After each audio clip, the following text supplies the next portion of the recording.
Il y a 31 ans dans ma vie, je n'étais pas en quête spirituelle, je ne cherchais pas Dieu. J'avais été enseignée d'une façon qu'on devait faire des choses pour Dieu pour être accepté. Machinalement, je faisais ces choses-là sans me poser aucune question. Jusqu'à un certain moment donné, un de mes frères est arrivé, une vie transformée. Alors je me suis dit sûrement que celui qui l'a transformé, je ne le connais pas parce que même si je n'avais pas besoin de transformation dans ma vie, je me suis dit, il m'a attiré à vouloir le connaître, cette personne qui avait transformé mon frère. Alors mon frère a commencé à nous prêcher l'Évangile, tout ça. À un certain moment, je dis toujours à un moment donné, mais à un certain moment, il y a eu une réunion d'évangélisation chez mon frère et le Seigneur m'a amené là. C'est moi qui me suis invitée moi-même, personne ne m'avait invitée, donc c'est le Seigneur qui m'a invitée. Et ce soir-là, la personne qui prêchait la parole parlait de choses nouvelles, un enseignement nouveau. Elle disait que pour voir le royaume de Dieu, il fallait naître de nouveau. Ce que j'avais jamais entendu, c'était la première fois que j'entendais ces paroles-là. Alors je me suis dit, ouais, je veux le voir, le royaume de Dieu, moi. Et ce soir-là, le pasteur a fait un appel et j'ai répondu à cet appel, comme de quoi que je voulais naître de nouveau puis voir le royaume de Dieu. Et à partir de ce moment-là, j'ai changé d'assemblée. J'ai commencé à entendre des enseignements sur le Père, sur le Fils, sur le Saint-Esprit.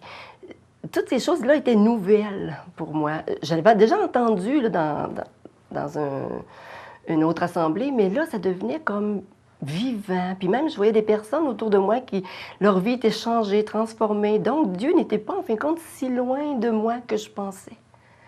Mais en même temps, les enseignements que je recevais faisaient que ma vie n'était pas tout à fait conforme avec ce que j'entendais. Et là, j'ai commencé à douter. Parce que le soir où j'avais dit que je voulais naître de nouveau, c'est sûr que j'étais sauvée. J'ai cru que Jésus était mon sauveur sur la croix. Et c'est à partir de ce moment-là que je crois que l'œuvre de Dieu a commencé dans ma vie pour m'amener toujours à croire ce que Jésus avait fait pour moi. Et à travers ces enseignements-là que je recevais, ma vie n'était plus en conformité avec ce que Dieu disait. Alors j'ai commencé à douter.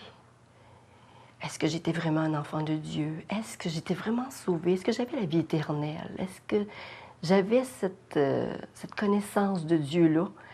Et à un certain moment, je me suis mis en prière. J'étais en prière, en train partager mon âme à Dieu, lui dire que ce que j'entendais, c'était beau, mais que ce que je vivais, c'était pas tout à fait la même chose.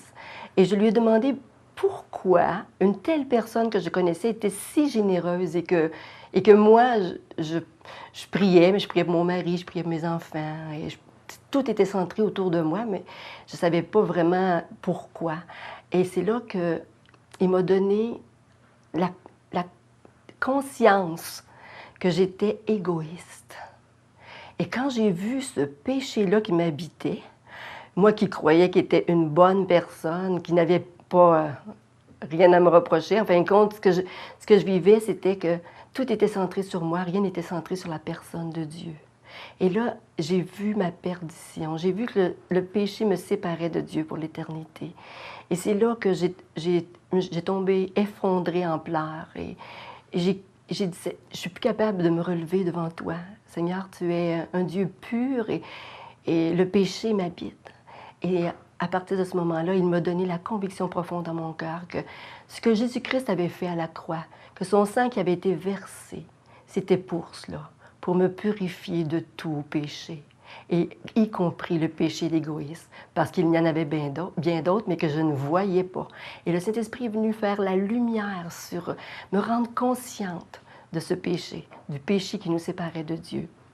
À partir de ce moment-là, je me suis relevée avec une conviction profonde dans mon cœur que plus jamais personne ne pourrait ni me faire douter de quoi que j'étais en communion avec Dieu, ce que je n'étais pas avant, parce que le péché m'en séparait.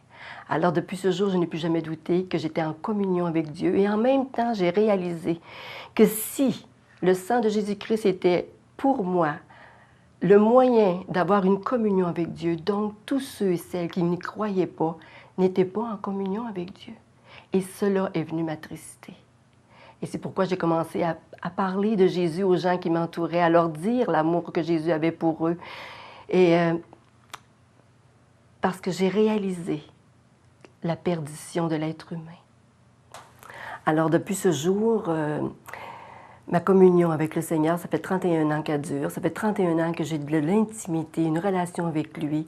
Et ce que je désire ardemment pour tous ceux que j'aime, mes proches, ceux qui m'entourent, mes frères, mes sœurs, et la province de Québec, en fait, c'est que vous ayez, vous aussi, cette rencontre avec le Dieu personnel qui vous connaît personnellement et qui vous amène à croire à ce que son Fils Jésus-Christ a fait à la croix pour vous, comme il a fait pour moi.